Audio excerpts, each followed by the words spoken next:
sur BFM Business. Et c'est jeudi, c'est notre rendez-vous avec le voyage. Nous commençons à vous donner des petites idées. Il serait temps d'organiser vos vacances d'été, mais aussi les prochaines, d'ailleurs, si vous le souhaitez.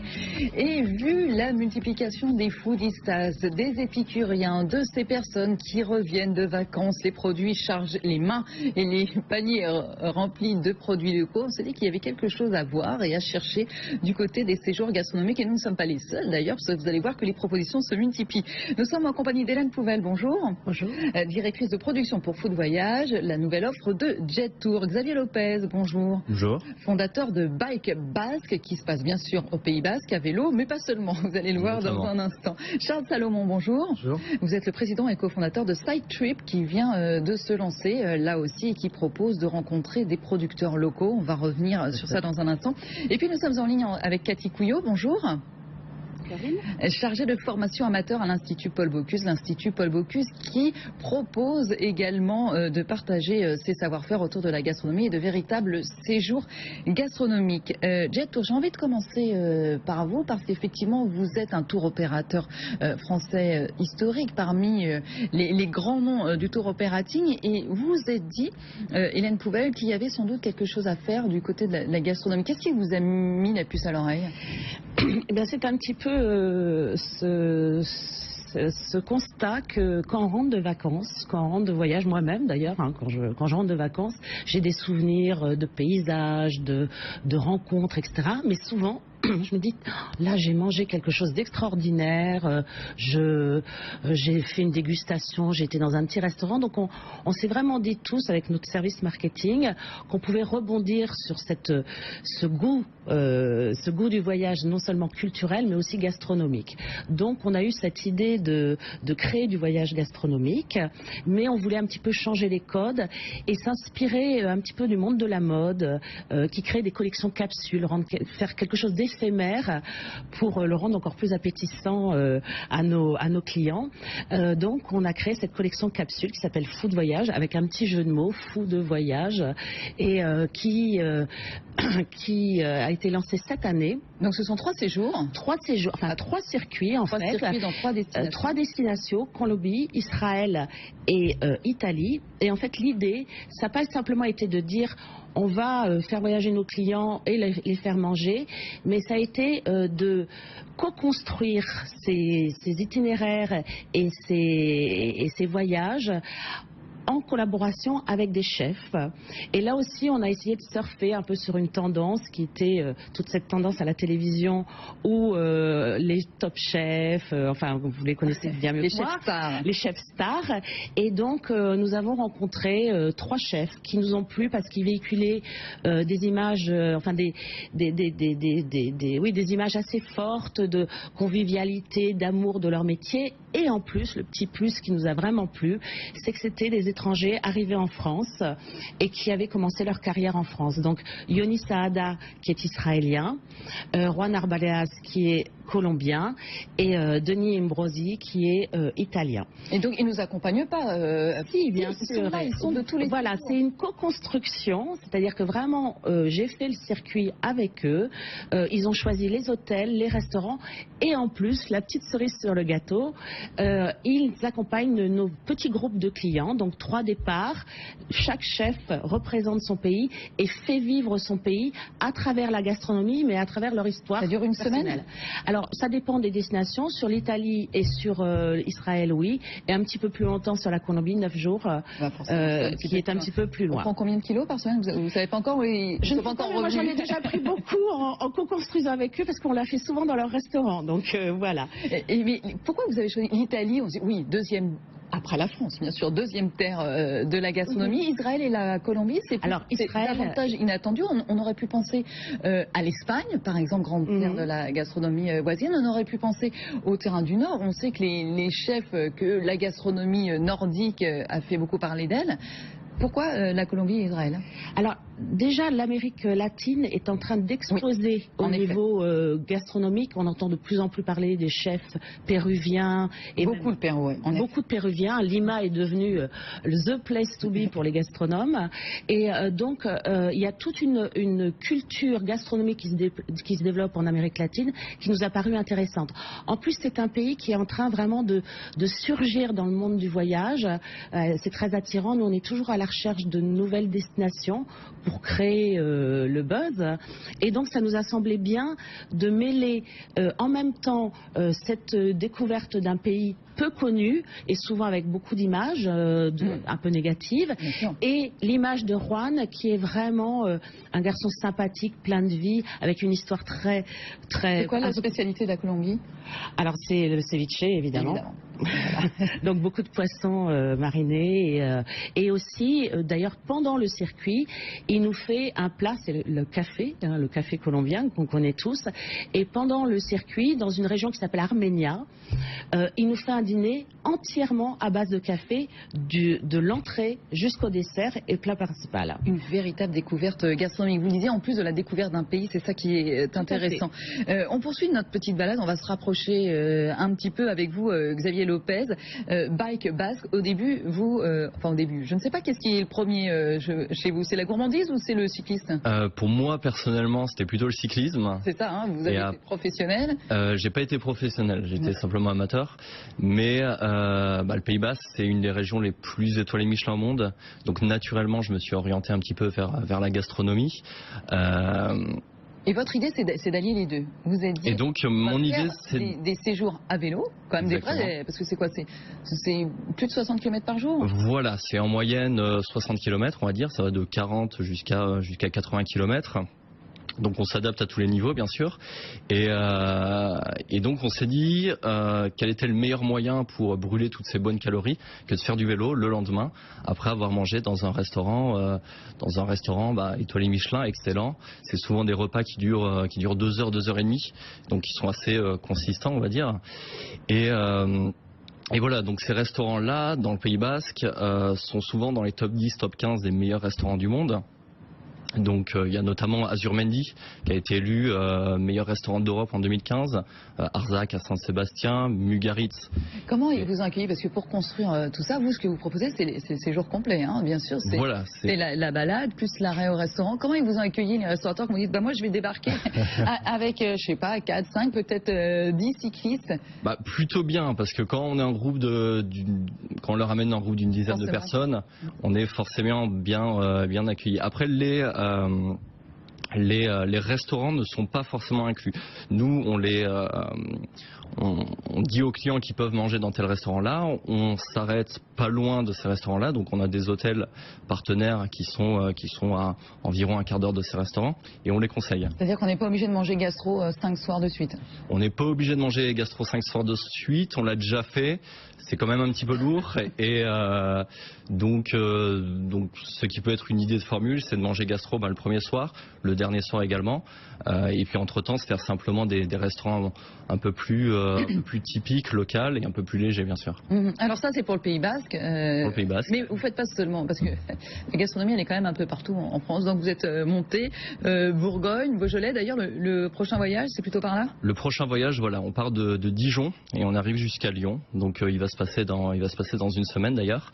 Et là, on descend par la route des Grands Crus pour arriver. On s'arrête dans les caves ou pas? On s'arrête dans les caves, bien sûr. On s'arrête dans les caves, on visite des caves, on visite des châteaux régionaux.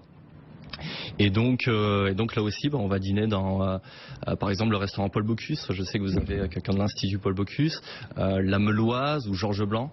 C'est tous des restaurants qui sont 3 étoiles Michelin. Et encore une fois, on laisse le choix aux clients de dîner dans ces restaurants-là et on leur impose pas forcément de dîner dans tous ces restaurants, ce qui est bien sûr assez lourd.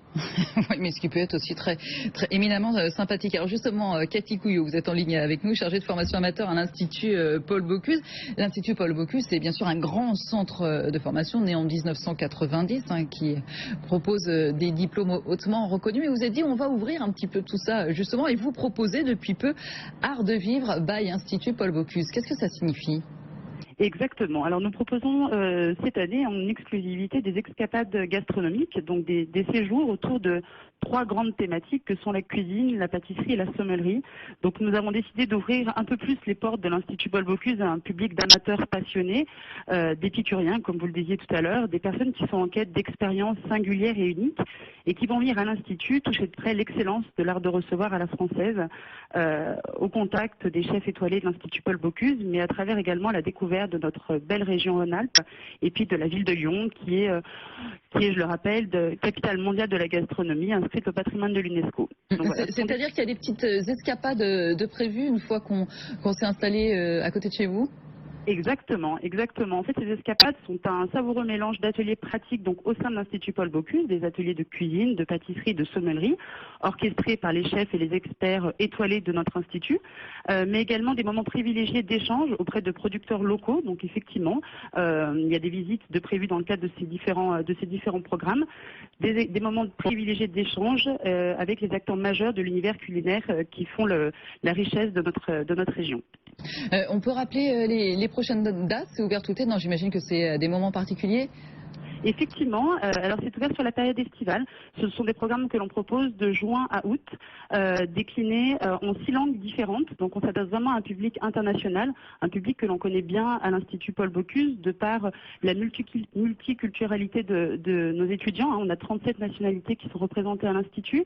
On a l'habitude également dans notre public d'amateurs passionnés, notamment en reconversion professionnelle, d'accueillir des gens qui viennent du monde entier. Donc c'est un programme que l'on a décliné en plusieurs langues et qui vont avoir lieu de juin jusqu'à la fin du mois d'août. Donc voilà, il est temps de réserver. Cathy Couillot, vous parliez à l'instant des producteurs locaux et de la rencontre avec les producteurs locaux. Et c'est vrai que c'est quelque chose d'important. Quand on voyage en France ou à l'étranger, d'ailleurs, on revient souvent avec les spécialités locales qui d'ailleurs n'ont pas toujours le même goût, la même saveur quand on les ramène à Paris ou un petit peu perdus de leur richesse et de leur magie. Mais en tout cas, Side Trip, c'est vraiment l'idée que vous avez souhaité développer, Charles Salomon, c'est de se dire, bah oui, vous partez en voyage, mais nous, on va vous aider à aller trouver ces producteurs locaux. Oui, en fait, Side Trip est une plateforme de mise en relation entre les touristes et les acteurs du tourisme au niveau local, dont les producteurs. Donc le principe est vraiment très simple. En fait, ces producteurs ou ces acteurs du tourisme, ils créent leur vitrine. Ils ont des activités dites principales, des activités secondaires, parce que certains font, par exemple, de la truffe et à côté ils ont un gîte. Et puis ils peuvent recommander aussi. Donc on les incite à recommander des sites touristiques aux touristes, des centres d'intérêt. Et le touriste, lui, parmi 3000 références qu'on a sur le site, j'ai choisi donc la référence qui l'intéresse et associe la vitrine à cette étape. Alors l'originalité, c'est que s'il ne trouve pas bonheur avec la vitrine qu'il associe à son étape, eh ben, il peut faire un appel avec nous, c'est-à-dire qu'il publie une annonce et il demande à un acteur du tourisme local proche de la région où on veut aller de le rejoindre. Moi, j'ai pas trouvé le fabricant de charcuterie locale à la hauteur. Est-ce que vous pourriez m'en indiquer un, c'est ça? Oui, enfin, c'est un peu ça. C'est par exemple quelqu'un qui va dans une région, il veut faire quelque chose d'un peu hors du commun. Voilà, par exemple, je parlais de la truffe avec un petit chien, chercher sa truffe. Il trouve pas, il publie son annonce et la personne qui peut fournir ce type de service, eh ben, il se propose pour le faire et puis il crée son site et il associe son site. Cette personne elle sera géolocalisée après parce qu'il aura sur son smartphone l'adresse de la personne et il pourra voir cette personne après et faire des affaires avec lui. Oui, tout ça va simplifier les choses. C'est vrai que comme on le disait pour l'Institut Paul Bocuse, non seulement les voyageurs sont gourmets, mais aussi ils aiment bien mettre la main à la pâte. En tout cas, ils aiment bien être actifs. Donc on parlait effectivement de cuisine, d'ateliers de cuisine, mais là vous dites on veut aussi aller chercher les truffes, on veut pourquoi pas apprendre à faire la confiture, on veut voir comment se fait le fromage. C'est ça, ça va plus loin presque l'achat simple de produits. Ça va loin, c'est déjà la découverte.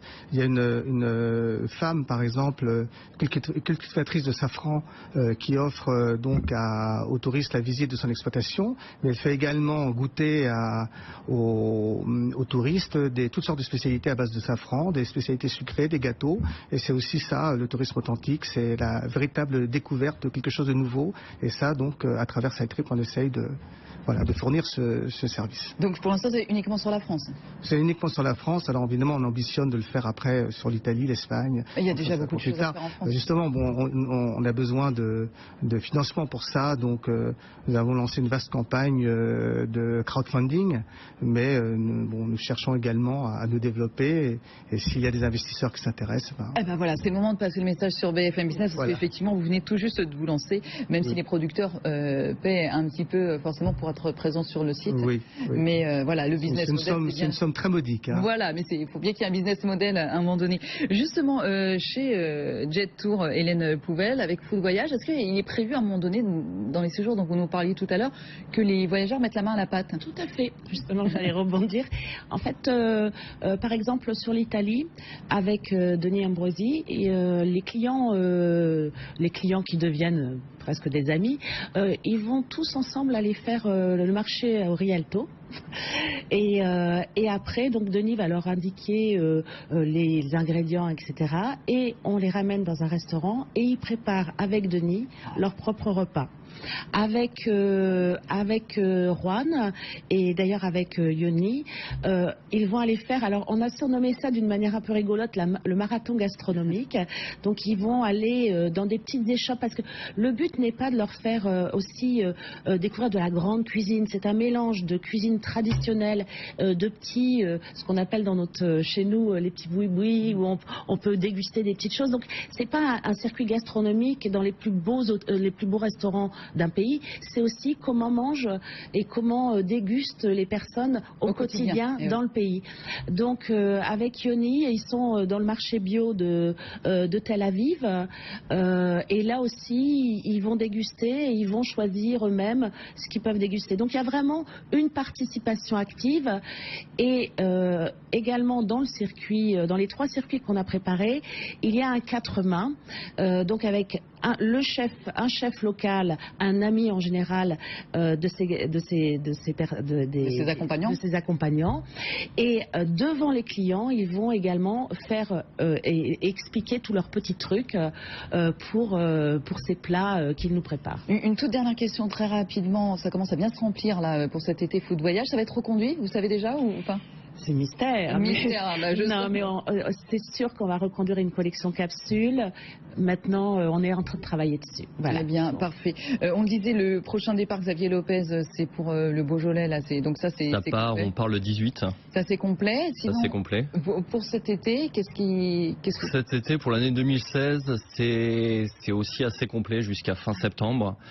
C'est pas tous des séjours gastronomiques parce qu'on organise également des séjours sportifs. Par exemple, la traversée des Pyrénées, on part de Biarritz, on arrive à Perpignan. Alors là, on n'a pas le droit à la gastronomie. Là, ça rigole pas vu le nombre de cols qu'il y a à passer. Oui, les clients viennent, ils sont certes sportifs, ils viennent en France, donc ils veulent bien manger. Donc on fait attention de bien sélectionner des hôtels et des restaurants. Quand même, du coup, des bons produits, vous pourrez. Des bons produits aussi. Mais après, oui, bien sûr, on va reconduire pour 2017. On va essayer de s'étendre et d'organiser dans la Loire peut-être en Italie également, en Toscane. Eh ben, c'est affaire à suivre. Donc, en tout cas, ça s'appelle Bike Basque, tout simplement. Pourquoi Bike Basque? Xavier Lopez, merci infiniment à vous. Charles Salomon, président et cofondateur de SideTrip, merci à vous. Cathy Couillot, qui était au téléphone avec nous, chargée de formation amateur à l'Institut Paul Bocuse, merci. Et Hélène Pouvel, donc directrice de production pour Food Voyage de Jet Tour, merci beaucoup à tous.